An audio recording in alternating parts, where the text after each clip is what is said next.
bangsa kami menuju kehancuran.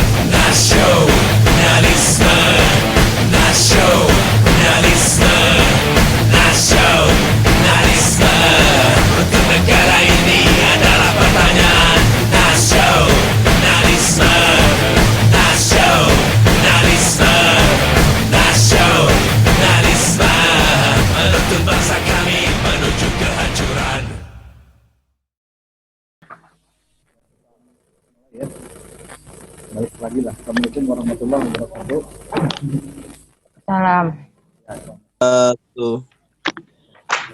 Selamat berjumpa itu dalam perkuliahan mata kuliah sejarah Orde Baru dan Reformasi ya. Nah, sekarang kita memasuki pertemuan kedua setelah kemarin di pertemuan pertama kita sama-sama membahas mengenai perkuliahan ke depan ya. Dengan memberikan juga RPE dan belajar sebelumnya.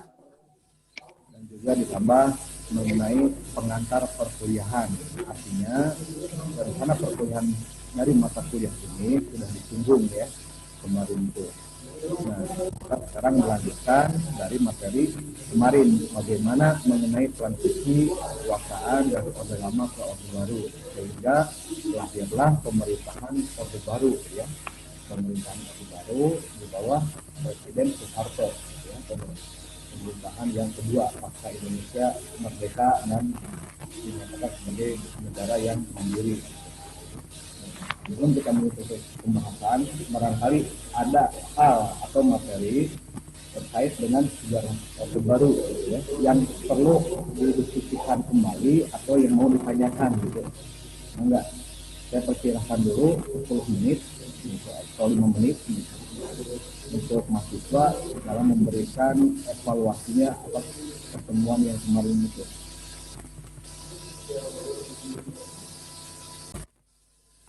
Tapi saya tuh kalau nggak salah kemarin sempat memberikan tugasnya membuat analisa.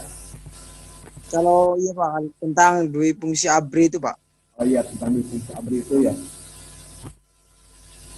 Nah, jadi memang kenapa dua fungsi ABRI saya kemarin singgung itu ya di pertemuan pertama, karena mau tidak mau nanti ketika kita berbicara tentang sejarah Orde Baru, tentang politik Orde Baru pasti akan selalu terkait dengan yang namanya politik militer gitu ya.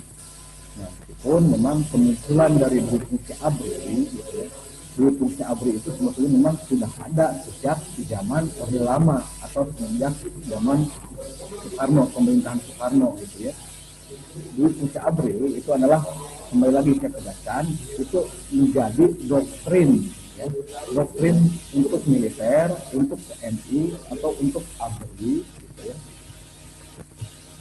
Untuk ABRI dalam memiliki peran gandanya gitu ya. Jadi doktrin kepada militer untuk melakukan kebijakan, untuk memiliki kewenangan di luar urusan intinya gitu ya, di luar tugas intinya. Tugas intinya apa gitu ya? Itu kan sebagai alat negara untuk menjaga wilayah kedaulatan negara ya. Artinya sebagai elemen penting negara dalam hal menangkal gerakan-gerakan yang mengancam keutuhan negara gitu ya. Tapi di luar itu gitu, dengan doktrin fungsi ABRI itu mereka diperbolehkan juga atau memiliki juga kewenangan dalam hal mengurusi wilayah sosial, politik ataupun ekonomi ya. Misal dalam misalkan urusan wilayah politik gitu ya, dengan konsep atau doktrin fungsi ABRI, para tentara itu boleh menjadi anggota partai politik, boleh menjadi anggota DPR yang pemilihannya itu dilakukan melalui proses politik. Atau juga ada anggota militer, anggota TNI, anggota polisi yang menjadi komisaris gitu ya, di BUMN atau misalkan di kementerian, bahkan yang menjadi kepala daerah pun, baik itu gubernur, baik itu wali kota, baik itu bupati, pada zaman Orde Baru atau pada zaman di penghujung pemerintahan Orde Lama itu banyak yang berasal dari militer. Jadi landasannya dari doktrin itu sendiri di fungsi ABRI. Lantas kapan munculnya konsep fungsi ABRI dan bagaimana atau kenapa bisa keluar dari bisa seterusnya di fungsi ABRI. Pertama ini, bahwa konsep di fungsi ABRI itu dicetuskan oleh Nasution, Jenderal Abdul Haris Nasution, ya, itu di sekitaran tahun 1957. Kenapa Nasution mengusulkan adanya gitu ya doktrin di fungsi ABRI dan mengusulkan bahwa anggota tentara, anggota ABRI gitu ya, yang terdiri dari TNI dan Polri itu diharuskan terjun ke wilayah-wilayah sipil, artinya ikut juga, terlibat juga gitu ya, terlibat juga dalam hal pengurusan wilayah-wilayah sipil yang memang menjadi otoritasnya atau kewenangannya orang-orang sipil melalui partai politik. Nah, yang harus kita pahami bahwa karena pertama ini kemunculan militer dalam panggung sosial politik itu bisa disebabkan pertama karena ketidakpercayaan terhadap institusi sipil. Karena ketidakpercayaan terhadap institusi sipil sehingga mereka berhak untuk terlibat dalam mengurusi wilayah-wilayah sipil yang seharusnya dikelola oleh sipil, termasuk wilayah politik, gitu ya.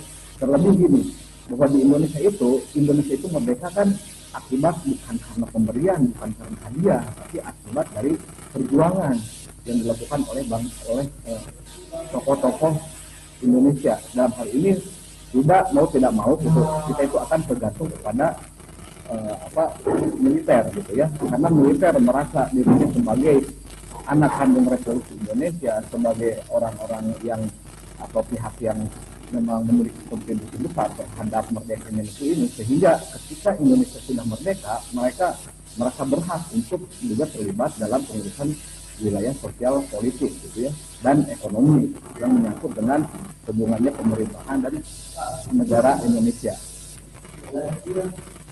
Nah, makanya di sini ada wilayah tarik menarik ya antara sipil dan militer gitu ya.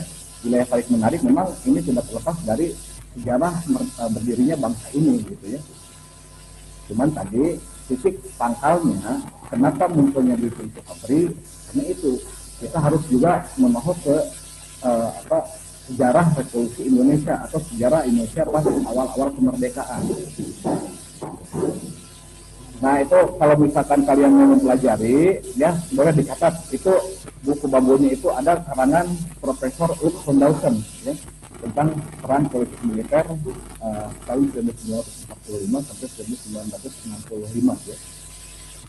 Nah akhirnya akibat adanya tarik menarik ya, singkat ceritanya bahwa konstelasi politik di Indonesia mulai sejak awal kemerdekaan, Orde Lama gitu ya, sampai Orde Lama pemerintahan Soekarno, itu sering terjadi konflik-konflik ya, konflik-konflik kepentingan gitu.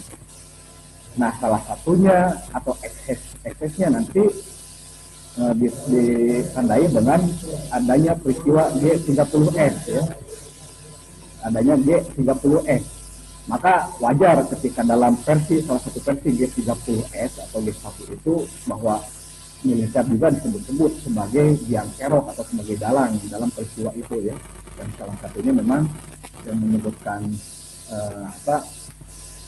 militer atau ABRI atau TNI sebagai dalang dari peristiwa G1 itu adalah Profesor Aswarman Adam ya, atau Profesor John Ross kalau komisi dari luarnya itu.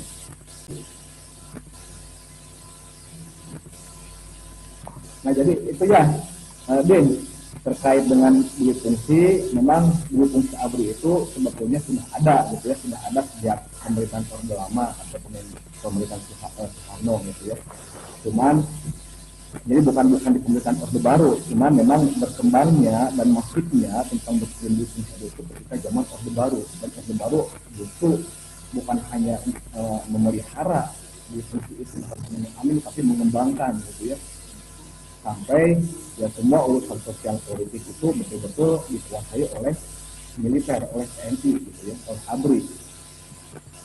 Dan yang perlu ditegaskan, berbicara ABRI ketika pemerintahan Orde Lama sampai Orde Baru itu bukan hanya TNI ya. Jadi ABRI itu bukan hanya TNI, melainkan juga Polri. Polri juga masuk ke dalam ABRI. Kalau